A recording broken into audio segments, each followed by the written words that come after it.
அனைவருக்கும் இனிய வணக்கம். உங்கள் சிவா. தினமும் திருக்குறள் நிகழ்ச்சியில் சந்திப்பதில் மிகவும் ஆனந்தம்.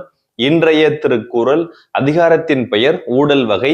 குறள் எண் 1327.